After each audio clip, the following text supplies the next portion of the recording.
How's your bodybuilding stuff going? Do you do that regularly? The competitions? The competitions I won't do for a while, just because 2 reasons. One, I want to make sure next time I do it, there's been like some significant improvements made. Mm-hmm. Let's see, does that help or no? That doesn't hurt. Okay.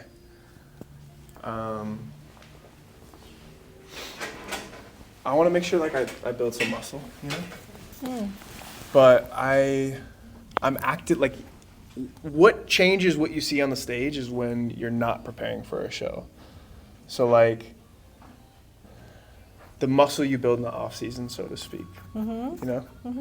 So I'm working towards it, but like on a longer time horizon. So right now I'm trying to slowly but surely build muscle, improve my training, improve my nutrition.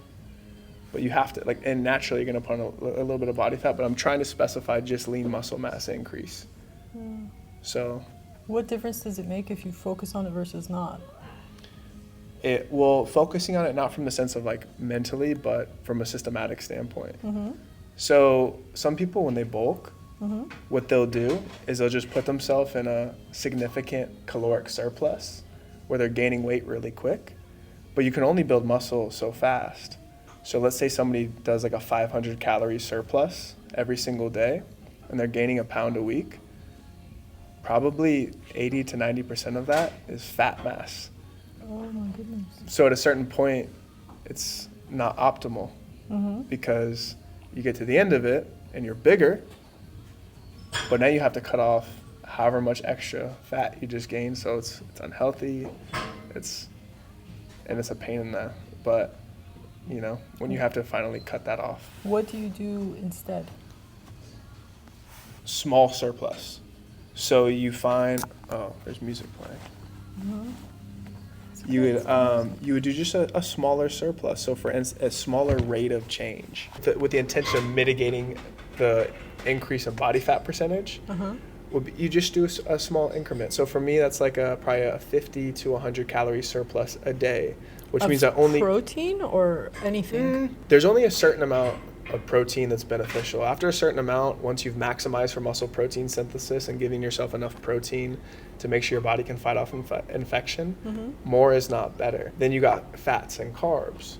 Well, when it comes to food volume and feeling full, again, once you've had enough calories coming from fat, I prefer carbohydrates, you know, because once fats have a utility too, it's the hormone function and making sure that, you know, you got libido and that your brain functions good. But again, any excess fat typically just would get stored, especially when you're in a surplus. So for me, I hedge towards carbohydrates, and a lot of my clients, I have them eat higher carbohydrates, whether they're bulking or cutting. Reason being, our body runs off carbs. They're our primary form of fuel. There's a lot of benefits when it comes to training. There's a lot of benefits when it comes to energy, and there's a lot of benefits when it comes to satiety, which is how full you are from the food that you're eating. What type of carbs do you default to? My favorite carbs would be like fruits, like pineapple, mango, I wouldn't think that. Okay. apple, watermelon. I love sweet potatoes. Okay. I'll do, it's not good by itself, but if you make it right, like you add the right things to it, it's really good. I'll do cream of rice. It's just an easy, digestible carb for me. I'll do, what are some fun carbs I like? I'll eat chocolate. Like I like semi-dark chocolate or semi-sweet chocolate. What else? That's good, and it takes care of your sweet cereal. tooth, Like I'll eat some like processed, like not healthy carbs too. I'll have like some Frosted Flakes every once in a while, some cereal. Most people think carbs are bread or cakes or. Yeah. So most people think carbs are just junk food. Yeah. So when the common thing that you'll hear when somebody is like, I need to get my health in order, they'll be like, I just eat too many carbs. And what they're saying is they eat too much junk typically. But what most people don't realize is when you look at like a cookie or a cake or baked goods in general, and you look at junk food like ice cream, a lot of the calories are also coming from fats. The thing is like, you think about a cookie, how much butter is being put into that, right? So it's the combination of like highly processed carbohydrates, the sugar, the chocolate, the sweets, mixed with how they're prepared. I sent you that video the other day. Uh-huh. Maybe I could pop it up on the screen. Yeah. I have the worst anxiety, I have the worst OCD in the entire world. Like, I'm on meds for it. But Oh, like, I have OCD too, and I'm on meds for it too. what meds? Lexapro. Prozac. Cute.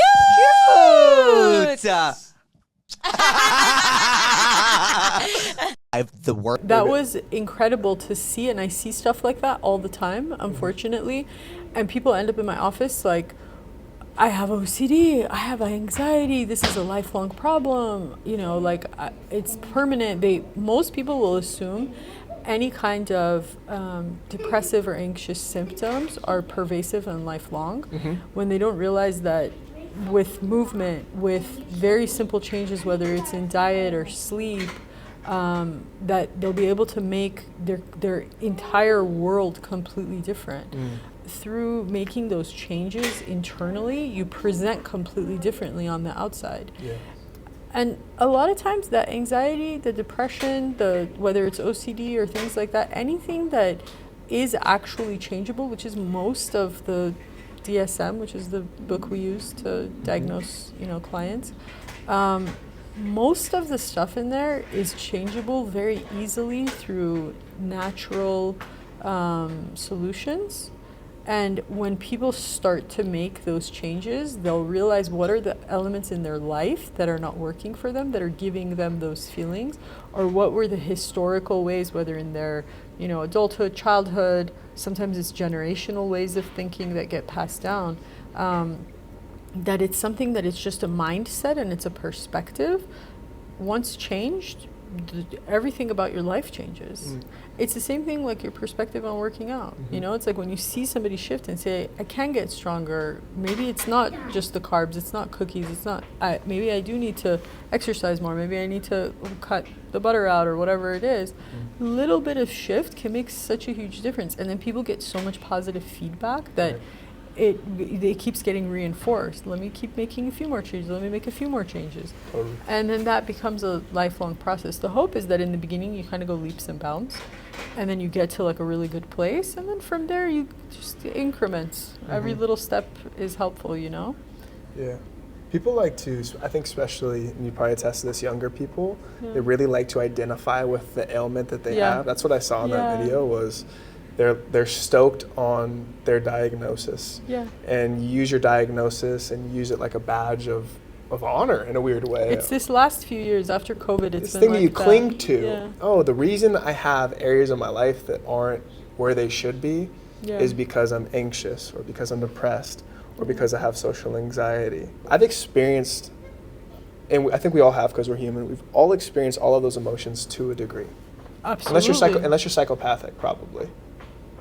Yeah, probably. Or the best acclimated person. And they probably experience it too, but they behave differently because of it. Because they're still human at the end of the day. Yeah. And I've seen in people and through coaching over the last 9 years and in my own life that exposure is the best medicine. It's almost like the fear or the struggle that you feel like you're dealing with mentally, when you step into the action that you're avoiding because of that feeling. I'm anxious, so I don't do this. I'm depressed, so I don't do this. And you start moving into it, that becomes the remedy. In a lot of ways it can, and even if it's too scary to do that, just finding ways. I always recommend working out, but finding ways, whether it's through breathing, whether it's through being in nature, like literally looking at nature is very soothing. Finding ways to control your mind and body instead of trying to control the outside world or how much you interact with it gives you that ability to create a sense of peace and happiness in your mind and in your body, where your muscles are relaxed, you just feel good. Then you can tackle anything in life. Then you can go out there and say, yeah, maybe I do have, social anxiety, but I'm going to chip away at it slowly. I'm going to go in and see what is it that makes me a little bit nervous. And then you realize everybody's kind of in their head a little bit to some extent, and it's just a range. And some people are thinking, how can I network with people? How can I give back? Oh, what do people think about what I'm wearing? Or is my hairstyle like in with the trend? Do these people know me? Do they care? Like, what are they thinking? And when you take a step back and you think, this is how I feel, we're all human. everybody has those little bits and pieces. From even birth, there's so much anxiety and worry and, where's the next meal going to come from and how am I going to be taken care of?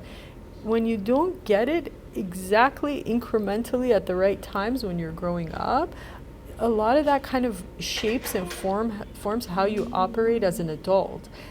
And then it kind of gets stuck, and people will get stuck in a certain age group and operate that way for oftentimes the rest of their lives, or until they start to make changes and seek professional help, or read a book about it, or start working out and try to channel in something from the strength that they find in their body and translate that to how their mind operates. And then over time, anything is possible. Anything is possible. I've never seen somebody who wanted something and didn't achieve it. If you really want it, you were just saying that, when there's a will, there's a way. I really believe that. It just depends, how bad do you want it? What do you value? What are your priorities? And if you can get your priorities in check, then you'll start to see that everything you want will actually unfold. I usually will say that and then think, okay, except moms with small kids, because you lose a lot of time when you're giving so much to other people. But even still, if you can keep cutting back, there's only so much time every day. If you keep cutting back, you keep chipping away, sometimes there's things that you really like and enjoy that you have to give up in order to make time for the other things. Getting enough sleep, feeling rested, eating well, knowing what you're eating is giving you energy, not pulling you down, getting that movement in so that it pushes you and gives you that positive feedback to get more movement. And then you just become your most optimal self. And then that's when really anything is possible. But yeah, when you turn to meds and stuff, those meds, they weren't created to be taken lifelong. When they were initially created, the whether it's the Zolofts and Prozacs, or even sometimes now I see so many people on Adderall and Ritalin and Vyvanse and these offshoots of the uppers, and people will say, I couldn't function without it. I won't be able to focus again. I have adult onset ADHD. Where in reality, ADHD is an anxiety-based diagnosis. And we are one of the few countries that treat ADHD with medication. We don't treat the symptoms. We don't look at what's causing that person to not focus or to be so worried and anxious and to be thinking of so many things at one time. But if you sit any human mind, if you sit and you quiet it long enough, you'll find, if you sit with any human mind, if you sit with it long enough and you quiet it and you find peace, you'll see that you can go through all of the things that are on your mind. And it's usually maybe 10 things, 50 things, let's say 100 things, right? You'll see that once you go through that list, line item by line item, you resolve everything and then it's done. And then again, there's so much clarity that you go out and you can accomplish anything. How important is identifying, we're struggling and we don't know what's wrong? Is it that the house is dirty? Is it that you're not satisfied with your job, or that your relationship is backed up by conversations you haven't had? How important is it for us to communicate outwardly what we're struggling with internally so we can organize what's actually wrong? Like you said, that list of 50 to 100 things, when you can just, my house has been a mess. I need to wash my car. I could probably clean up my personal whatever it is. Like I could probably shower more, whatever it is. And you start to, and then your life starts to get better. Your world starts to open up a little bit more because it gets more clear and organized, and the problems start to become more evident. Yeah, it's so important. That's why journaling is so helpful. It's like the easiest thing to do. If you just write. Plus, journaling's free. Journaling is very free. Hi. So journaling is a really good outlet because A, it's free, and B, it gets it out of your head. Any avenue where you can get it out of your head and either onto paper or talk about it with somebody will help. That's why therapy and life coaching and stuff is so important, because you get it out, and the way your brain processes thoughts versus the spoken language versus the written language is completely different. And the more ways and the more people that you can effectively process your pain, your strife, your turmoil, your anxieties, your sadnesses. We're talking about super basic things, but some people feel bad or feel like they're closed in or kind of like almost crippled in a way from like being just themselves and being authentic, because either other people are bothering them, people are putting them down, they don't like their job, their kids are difficult, they don't know how to shape them and train them. A lot of times it's not just things that you can directly control, but knowing that for every problem in life, there's a solution. I used to say, except death and taxes, but I had an accountant one time and he told me, even taxes has a solution. So as long as literally you're alive, there's something that you can do to make a change. And usually what people find when they, you know, like I see, you know, multiple clients every day, year round for 10, 12 years now, like you've been doing. And it's usually what people will experience is they come in and they think, I have all these problems, they're not going to be solvable. How can this be that in maybe one conversation or a couple of conversations that my whole life is going to be completely different? But when you talk to people who have enough experience to guide you, you end up going leaps and bounds and you save yourself that time of figuring it out and going through all the different avenues or just holding on to it thinking there can't be any solution. There's always a solution. I've probably seen and heard just about anything that can go problematic in somebody's life. And I help people solve it because that it's just like going into the medical world, right? So when you go to an MD, what's their solution? It's cut or medicine, right? It's either surgery of some sort or medicine. When you go to therapy, it's you figure it out. Let's talk about it. Let's pull it out of you. Let's make those changes. When you go to a personal trainer, it's let's get your body in shape, get you so strong. Because once you believe in yourself, then you can go out, you can conquer anything. When you talk to a life coach, it's like direction, it's advice, it's, okay, tell me more, what about this, and what's your mindset and perspective? Okay, if this is who you are, let's take that and shape it. Anything that you want to change, there's either a book about it. Now in this day and age, there's podcasts, there's YouTube videos, there's every piece of information that human beings have ever thought, every problem they've found a solution to is now accessible to basically everybody on the planet. You just have to go find it. And you have to have that faith and that belief that the answer is out there and that you deserve the best, you deserve goodness, you deserve an amazing life in every way possible at any age. It doesn't matter if you're a teenager or, you know, 8, 10, 12 years old looking for change or all the way through the lifespan, 80s, 90s, 100s, it doesn't matter. As long as you're alive, there's things that come up, there's happiness to be had, right? Solutions. And you have so much to give back because you've now figured this out and you know what it feels like firsthand. And then you can go back into society and find your ways of giving that back to other people, whether it's people who are younger than you, whether it's people at your workplace, a friend may go through something similar with you years down the line. The more knowledge that you can acquire and maintain in your mind from a quiet perspective so that you record it, the more you have the ability to give that back to somebody. Yeah, that's good. That's why a lot of times writing and talking is really helpful. Yeah. It's incredible, and that's why the hopefulness, like you said, the thought and the desire, and even just that planting that seed that I deserve good things, and life could be beautiful, even if it isn't right now.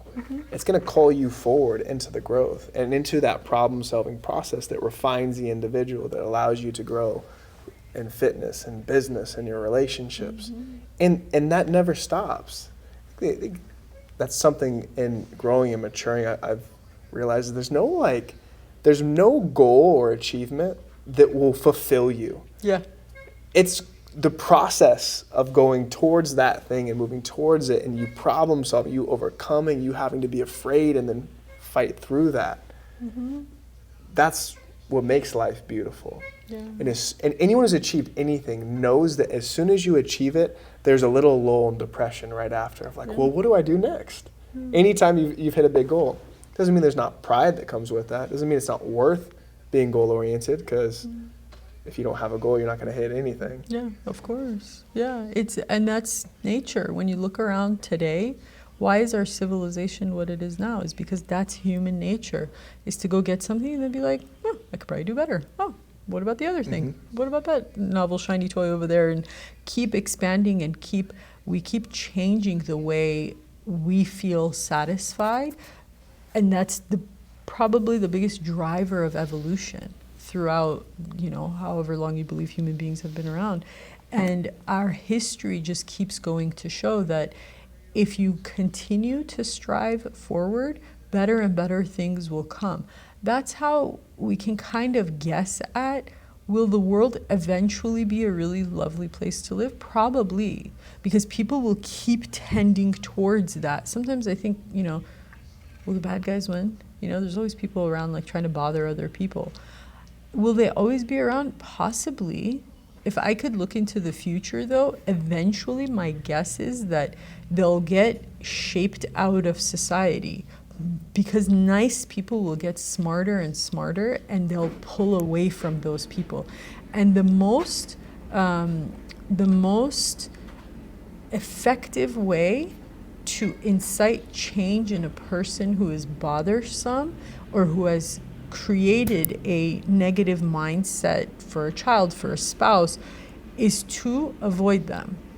And there's a really good book, I can't remember her name, but it's called The Sociopath Next Door. I read that one. Now I'm reading her sequel. It's called the Outsmarting the Sociopath Next Door.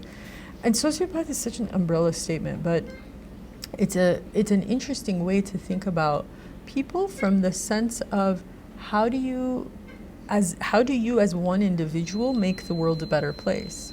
How do you shape your little society to be the best it can be? It's by you being your best self. And if you can be your best self with the people you surround yourself with, great, then you keep them around. So a lot of times it's best to have people around you who enhance your life, right? But then there are people who take away, and they only take away, and they make you uncomfortable, they make you unhappy, they make you stressed out. Sometimes you can avoid them, sometimes you can step away from them, sometimes you just have to put up a mental barrier and find other ways to be stronger. A lot of times fitness is very helpful, because when you feel powerful and you have that adrenaline rush regularly, and you feel like you can accomplish anything and you can be strong up against the challenges of the world, then you can take that and translate it into your mind. And you can stay near those people but not absorb their emotional world or the negative things they're saying. You can just be an observer. The same way you watch a video, you just be an observer of those people, and you keep them at arm's length. That's a skill that you learn. It's a practice. It's a practice that you learn. Yeah. It's a very necessary one. Yeah, because a lot of time we've had conversations about being in coaching in different capacities, but working with people, which everybody's working with people, whether they're a coach or not. You work with people, you got managers, you might be leading a team. Some of the strain comes from not the job itself or the work that's done, but more so the relationships that you're managing. And in an unhealthy state, a lot of times you're letting the relationships in your life that maybe you choose to be in, or maybe the ones that you don't choose to be in, that you just have to be in. That's what can really bog somebody down. It is being affected externally by those relationships, those people. I thought someone else was going to come in here. No. Yeah. And learning how to be able to be objective and pull yourself out. We've talked about with training, and wanting to see people win so bad that sometimes it becomes like a burden that I take on. And so when somebody's struggling or when somebody's being difficult, I then like take that home, and I'm dealing with that, and I'm like stressed because of that.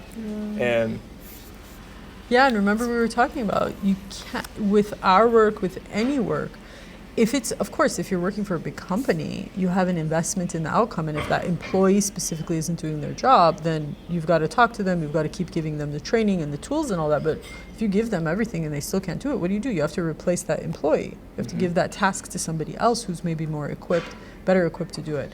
But in real life, in our line of work, at the end of the day, you can't have, whether it's socially or in these, helping service industries, you can't have an investment in the outcome, because it takes a lifetime to get to know yourself, much less somebody else. And we're ever evolving. We're always changing our priorities, our goals, our value systems, what we're aiming for. It's always changing, right? Just like you were saying earlier. And when you can be so humbled and so grounded to know that every person you're interacting with is just where they are. That's just where they are. That's where they need to be. They're probably working as hard as they can be. They're probably doing the best that they can based on however much, especially if they're seeking you out or seeking me out. Probably based on where they're at, they're going to try their hardest. And that's their hardest, right? And we challenge, we go a few steps beyond, we kind of push them a little, see how it works out, let them come back in to wherever they're comfortable. And then you kind of just go step by step to see what that all looks like. And just, that's where the professional help comes in, is because we can see what people's limits are, right? And your work, hopefully my work, it is limitless to a great extent. That's right. And then you just keep going. Yeah. Yeah. Do you guys want to bring that over here? Do you guys know what that is? It's fat. Bring it here. Let me see. I've actually never seen it. I've seen it in your videos. Do you guys know what fat is? Body fat. Yeah. Yeah. Do you know how you get body fat? Do you know how you get this? You'll turn No. it off. How do you get this? How does this get in your body? Do you know? What do you think? This is a practical joke, but you eat that. Yeah. You eat it. How? In what foods Do you are eat this these? specifically? Like you just peel open and eat it. No. So That would you be gross. basically Like cakes. yeah, if you eat too many cakes, you'll get a lot of this. But basically, every body has an amount of food it can consume to maintain its weight. And if you eat too much food every day, then that food will get stored in your body with this stuff, body fat. Does it transform into this, or is it the? Think about it like energy. It's called like energy balance. So if, and do you guys know what's in food? Calories. Have you guys heard of Calories? calories? Yeah. Too So many times. calories, it's a form of fuel. Okay. Right. So if let's use Michelle. Let's use mom for an example. Should we use mom for an example? Yeah. So if your mom, you guys are always growing, so you guys are always going to need a little bit more food because your bodies are changing and growing. Yeah. But someone like your mom or me, who are full grown, well, maybe we'll hit another growth spurt. Let's hope. Why not? Let's hope. But we're pretty much full grown. And so there's a certain amount of calories we need each day based on the work that we do to maintain our current body weight. And if every day we eat a little bit more than we should eat to maintain our body weight, then the extra energy or the extra calories we consume will turn into extra energy on our body, which is going to be called fat. So it's basically stored energy. Oh, And then- what an Energy. interesting way to think about it. Yeah, potential energy. You're right. Yeah, fat is potential energy. That's a good way of looking at Yeah. it. And so do you know how you burn this? What would be like the opposite? Tell us the life secret. How do you burn this fat? Dad, gym. The gym? The gym. Yeah, if we turn the camera around, we could see how you burn it off. Uh-huh. And what Well, they make what sure- specifically? Tell us, Jacob. Is it mostly weights? Is it cardio? To burn it? Yeah. It's a combination. Now, let's say you didn't work out at all and we use the same calorie example. It's possible to work out, it's possible to run and do cardio and lift weights and not burn this because you could still be eating in a caloric surplus. So you could be running, working out, lifting weights Every day. and still be gaining fat. So the only way to lose it is by being in a nutritional deficit, meaning eating less calories, less energy than your body's burning. So yeah, it's a combination. You need to eat in a deficit. You need to work out, do cardio. It's like kind of like making Cardio. slime. It's like a combination of glutes. What's cardio? Yeah. Like other Like stuff. running and swimming and stuff like that. Cardio is when you move your body fast and you start sweating and panting. Oh. Yeah.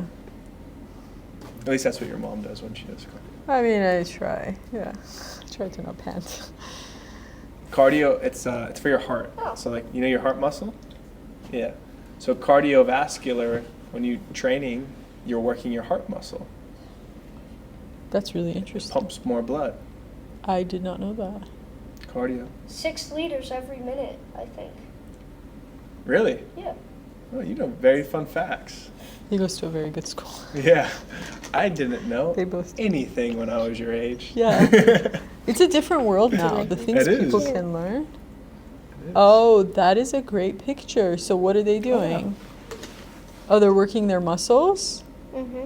Okay, so one side is working her muscles, and she's getting a thumbs up. She got bigger muscles, and the other side is not, and doesn't have muscles, and it got a thumbs down. That's pretty clever. What was your top weight, Michelle? Or it could like start Top? from When the we no started. muscles and 137 and change. You lost almost 2 of these.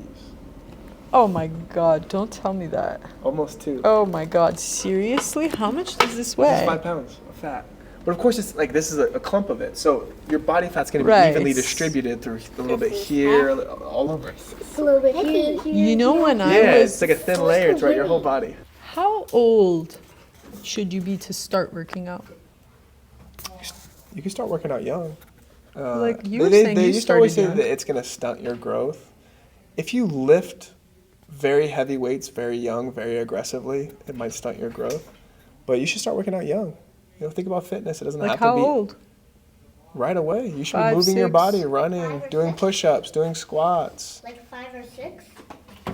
As soon as your body is able to work out, it should be working 3? out. It should be challenging itself. Yeah. The body gets stronger through challenging itself. You're 6? Yeah, you can work out now. You can do sit-ups, push-ups. You know, Lift just a little weights? bit each day will be helpful.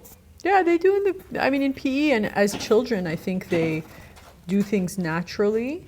But I think, yeah, we take that for granted. It's like, oh, maybe in high school or college or when you're an adult, people should start working out. But I think that you're right. The younger, the better. 100%. Yeah? Yeah, the younger the better. As soon as you can. Even you think about babies, they are working out. They're figuring out how to Yeah, move. yeah, They're for figuring- sure. Figure, yeah. Uh-huh. It looks like we're having some artwork reeled in. And now it's gone. Oh, you're putting it back? That's very Thank nice you, of Madeline. Madeline Ferry. You just better- What 3 things does the average person need to live a fulfilled life? Peace, happiness, and relationships.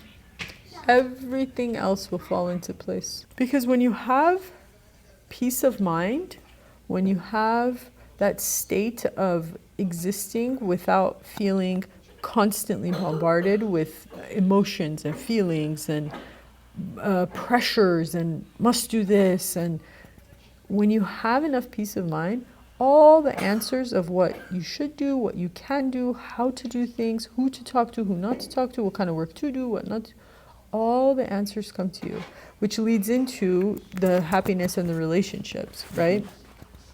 And there's parts of that where people would think, well, no, you have to have money too. But you'll hear it from people. It's usually, I hear it and I think these are very successful people who say these things of like, I saw Jerry Seinfeld, he did when you have peace and you have a sense of happiness, the money will come. I was watching this bit, Jerry Seinfeld gave a speech at some university. It was like a graduation speech. And he was saying, he's like, I see a lot of people, they're so worried, like, how do I start? How do I make money? And I've got to focus on just making money. And he's like, don't get derailed. Just like go try to have the coolest job and the money will come. Yeah. It's easy to say from that perspective, but in reality, there's so much truth to that. Of just figuring out, like, who are you? How do you want to give back to society? That guy Jensen, he's the CEO of NVIDIA. He said the same thing. He's like, he was doing an interview and somebody asked him, they said, all right, you've created this like super powered like AI accessibility and like what should young people study? And he's like, don't think of it that way. He's like, just be you. Just study whatever you're interested in. Just do whatever you think is cool. And then use these tools, use what's available in society to help you shape that. You want to be an author? Use AI for that. You want to be a chef? Use AI for that. You want to be a nurse? And there's so many practical applications with the advancing technology, but just being able to have enough peace of mind. I can't tell you how many software engineers I talk to, self-taught. How many people in different areas, even my work, like people will say, oh, you have a master's degree, like you're doing so much and, you know, you have so much credibility and all that. At the end of the day, I learned from very, very well-trained practitioners. A lot of that's available online. I had that ability to go in and practice one-on-one. You've got to find your niches of where you can learn from mentors and people before you. And imagine that's information that's gotten passed down for generations, right? And they've learned it and they're giving it to you. And when you can take that and you become an expert, if you become really good at anything you're interested in, like some of this artwork, if you ever show your gym, I mean, it's incredible the talents that people can continue to shape and form because there's only so much time every day. If you can keep focusing on peace and happiness, the relationships will come too.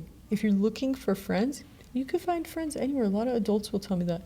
I don't know where to find friends. I'm just in my home, or I'm, you know, I have kids, I don't get out much, or I'm just at work and I work from home now and, you know, my husband and I don't get along, or vice versa. I don't know where to find friends as an adult. You know, when you're in school or college or whatever, it's easy. But you can find friends anywhere. If you go and you pursue the things you're interested in, there will always be people who are also interested in that.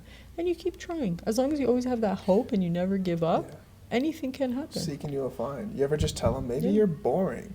Well, maybe, I mean, I don't think anybody's boring. I think everybody's fascinating. But if other people are finding you boring and they're pushing you away, those are just not your people. You're not your people. Yeah, just go find somebody else. By definition, you probably, if you're boring, it's probably because you're to somebody else. You're probably focusing on things and doing things that they don't think are interesting. And that's very subjective. Mm-hmm. What's boring to one person might be fascinating to another person. 100%. When I think about the happiness component, Mm-hmm. I think about there's happiness and then joy, and like joy, I think more through the lens of something that you can have when you're not happy. You can have joy from a state of gratitude, even when maybe you're not happy because things aren't going your way or things are going bad, or you're dealing with loss, you're dealing with tragedy, you're dealing with losing your business or losing a friend or losing a family member. But you can still have this joy, this like gratitude for life and living in the present moment and the people around you. And you can find joy in, like you said, even if you don't love your job, the service of those around you, the service of the organization and your community at large. Like there's so many things you can do that'll get you outside of yourself and the circumstances that maybe you aren't happy with, and that's a good remedy for the struggle of living. Yeah, and just being humble and being grateful to be. Return the fat. Just being humble and grateful for the privilege of being alive in this moment is so incredibly important, and that in and of itself can shape your entire perspective on a day-to-day basis, because people get so worked up and they think this thing is so important and I've got to get frustrated or upset or sad or mad or whatever it is. Even through grief, I talk to a lot of people who are going through grief of loss of a loved one, and it is unspeakably difficult. It is sometimes almost unbearable. But even through that, to be able to find appreciation, or people who are appreciation for you getting to be alive today and you getting to pass on the legacy of what that person taught you and take the goodness that you learned from them and continue to practice it. Or even like really high level executives. Sometimes they have such a hard time, like, oh my God, I'm working like 20 hours a day, like 6 days a week, like it feels like this revolving, never ending thing.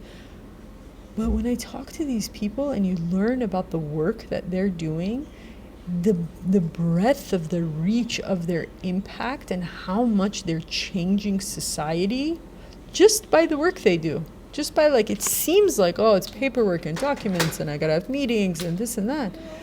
But everything that people higher and higher up do, every even menial thing that we think, oh, it's not that important, even from a street sweeper to a simple job, right? We think, oh, teachers, it's just they get the summers off, they get to work, the same hours the kids are in school. The level of the importance of the work that anybody does, if you can appreciate it, let it be all encompassing, and know that you have value. Yeah, of course, be smart with money, invest, take the time outside of work to do self-care. Maybe sometimes you have to set a little bit more boundaries, create relationships within your work with the people that are important. But being able to appreciate yourself and your day-to-day life, it will give you meaning, it will give you direction, it will take you to new heights, it will expose you to different people over time, maybe make you less boring to more people, right? You make more friends because you're doing something. But everybody's life is different, and everybody finds fulfillment in different ways. But just being able to know that as long as my rule that I tell people and I follow is, as long as you're not getting up and saying, I'm going to go and bother somebody on purpose, you can do, think, be anybody you want. The world needs all kinds of people anyway. It's a big planet. There's all kinds of work that can be done. And I didn't know it until I started doing this work, how many different types of jobs there are in the world, how specific some things are. And some people do very specific niche things, and they love their work, and maybe they're having a relationship problem or something like that. But there's so many options of how you can find peace, joy, gratitude, a sense of gratefulness for whatever it is that you have in your life. And if something isn't working, like we were saying before, just change it. And just make an adjustment. Why not? You can, as long as you're alive, and hopefully you live in a place where you can make some shifts and changes within the, confines of what your family, city, country allows you to do. So, but anything is possible. I've heard I had a woman recently. She had crossed over the Berlin Wall at some point. Wow. In her 20s. I was like, anything is possible. Same with strength training, right? That's right. Absolutely. You can always progress at any age. Right. Any age. Mm-hmm. It's Okay. good. Should we let these kiddos Yeah. fly free? That was good. All right.